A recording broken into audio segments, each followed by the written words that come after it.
Name is Patricia Regier.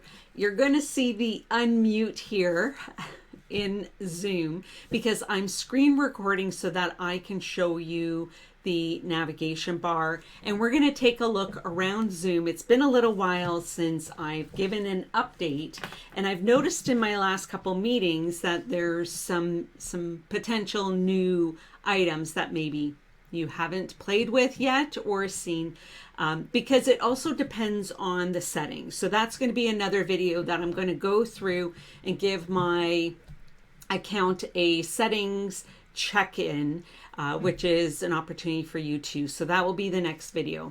Right now here in Zoom, it's now called Zoom Workplace, in the meeting room.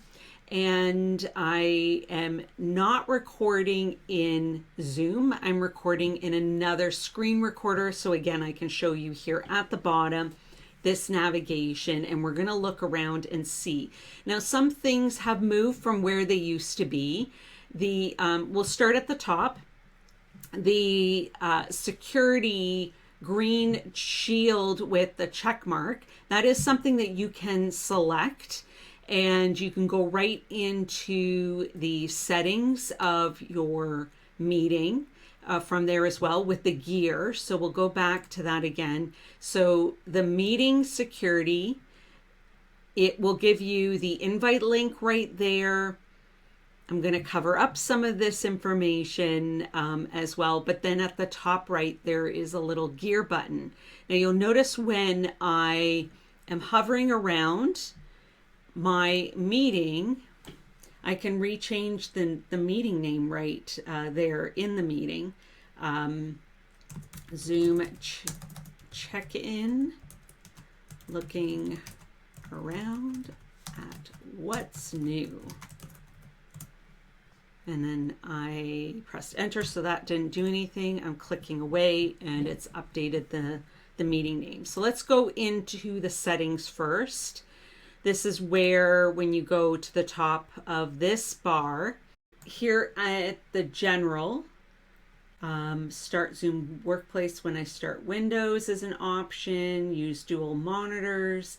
So there's a lot of options. I'm not going to go through every single one, but I'm going to take a quick look to see if I see anything that's standing out to me as new. I don't know if you've played with themes before. That is the color around. I can match my shirt or go with my typical, and then there's the classic, which would be the black and white, which that might be better for your vision too. So I'm going to leave it like that. That might make it easier when I'm looking around. You can change your reactions. These are some of the things, the skin tone, some of the things that I've gone through in the past, but this is something that you can then take a look through. This is double checking your camera. This is one of the places where you can check all of these things. How many participants you see in the gallery. I always have it at the maximum amount. You can go into advanced. So I encourage you to look around, take a look and see. If you have questions when you're looking around, please add them into the comments underneath a recent video, and then maybe I can make a video about that particular topic, or answering your question or solving a problem that you might be having. So speakers, my mic is working. As I said, I'm not going to go through everything, but when I see something new or beta, live performance. So if someone is playing the guitar, for example, and singing, you definitely want to change the audio profile in that sense as well. And share screen. So I'm just going to take a quick look live here in real time to see if there's anything offhand that I see that is new. If you see something that's new, please add it into the comments and I will come back to it as well. I know that right now I just received an email about a Zoom app that I guess I've used in the past that they're working on right now. It's not available. Background and effects, we've done some of this before. I don't see anything too new. And then recordings, keyboard shortcuts, that's good to know. And accessibility, definitely if you want to improve that is something that you control for yourself. And in my settings, I have it always available, and I will often activate it when I start a meeting with other people. So that was taking a quick look at the shield up at the top. I do have AI Companion on, so it will give me a summary, even next steps, action items. I think I've talked about that in a recent video. I'll double check, and I can always go into that further with setting. Maybe I'll touch on that with the settings checkup. So right now I have it on gallery. See if there's anything new. All right, so we've got video on, participants. I don't think there's anything new there.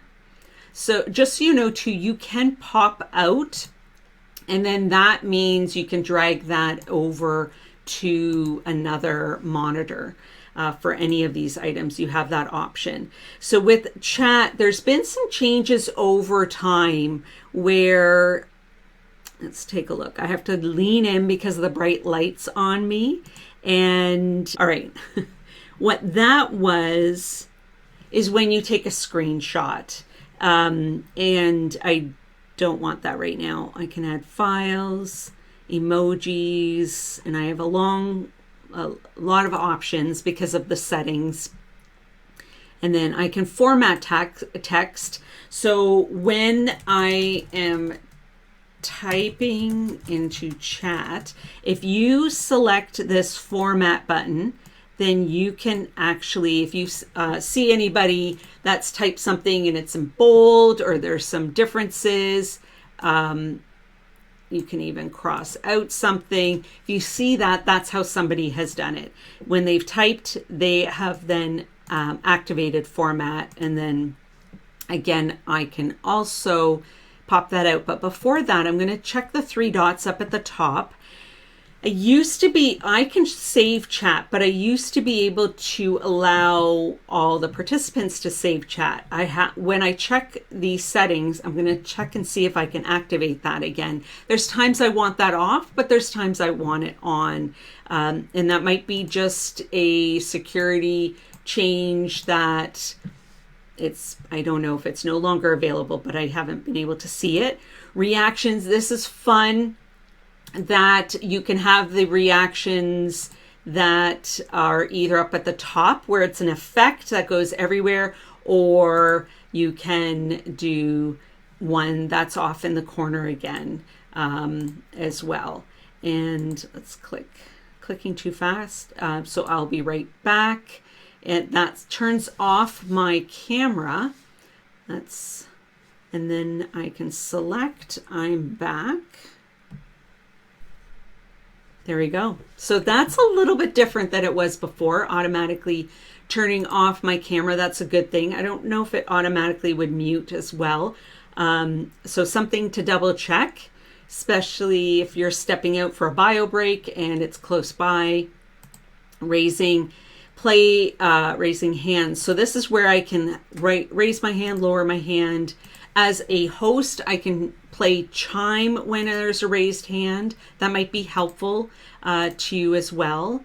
I'll skip the share right now. Host tools. This is where if you need to lock the meeting very quickly and not worry about what do I need to turn off, this is where you can suspend participant activities. So if for some reason, I've never had it where someone jumped into a meeting, it's partly what you're sharing publicly and settings and locking it down, having the waiting room on. But if you ever have an issue where maybe you're having a large group meeting and someone's typing something, you need to quickly just stop what everybody's doing or have access to. You can suspend participant activities and then double check, or whoever's your producer can help double check what needs to happen. So I have a lot of these checked off. You might not. I like to have as much accessibility and interactive ability, different ways to communicate as well. And then the AI companion I have on automatically. So I can stop it. I can say, catch me up. Was my name mentioned? And then I said my name at the beginning. So it's going through so it's not a full recording. It's not a full transcript. It just has the ability from AI to no, my name was not mentioned. I did say my name at the beginning, but that's okay. What topics have I discussed? So if it's activated, it's something too, if you're coming late into the meeting, it's great to have that option for your participants as well. And that's something that I could test with other people. There's settings here too, gear at the top right that I can go into, and who will receive the summary. I have only meeting host currently activated, and then I can edit it and send it off. And all participants, only when they join, can ask, I think, those button questions as well. All right, recording, I'm not activating right now. And polls, it's pretty similar to what I've done in the past. I think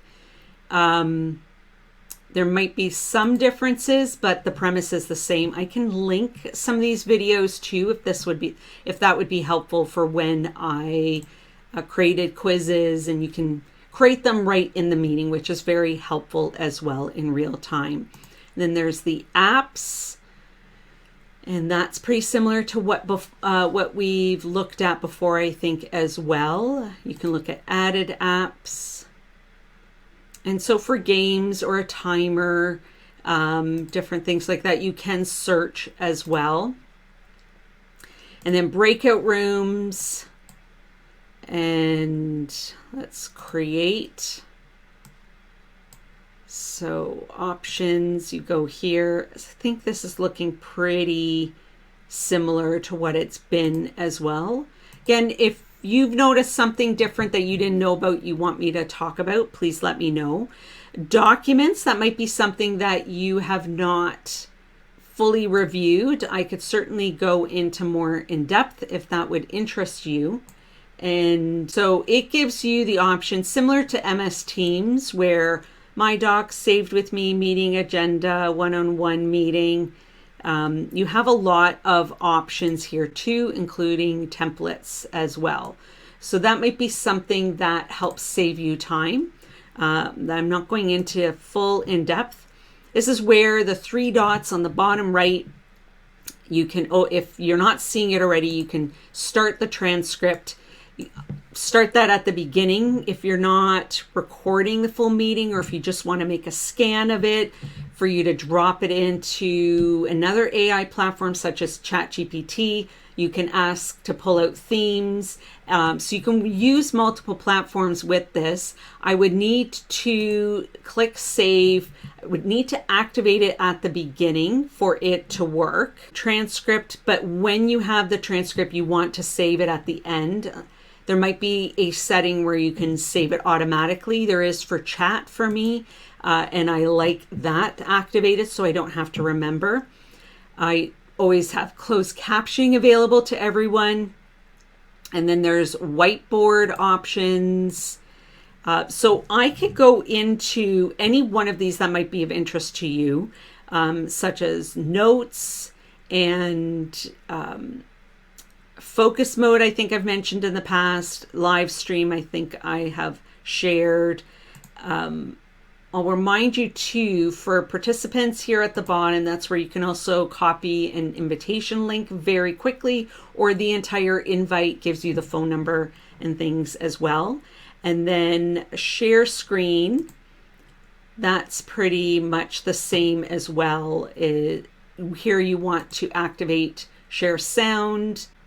You can share documents directly. There's advanced PowerPoint and background. It's giving me an exclamation mark. Maybe they're working on that. Being able to be in front of it is nice, or a second camera that you have set up as well.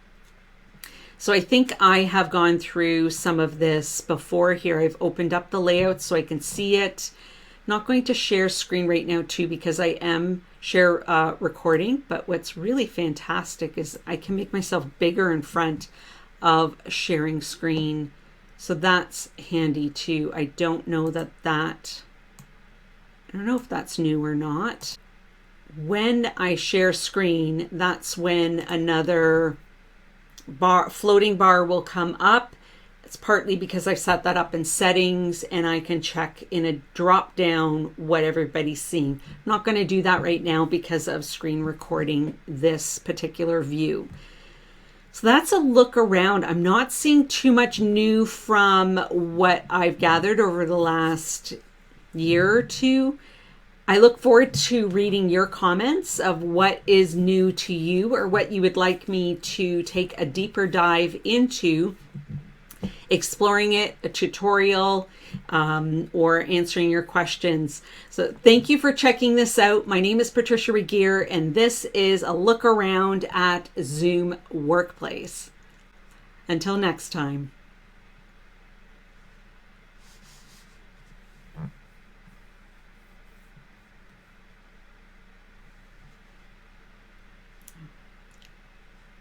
End meeting for all.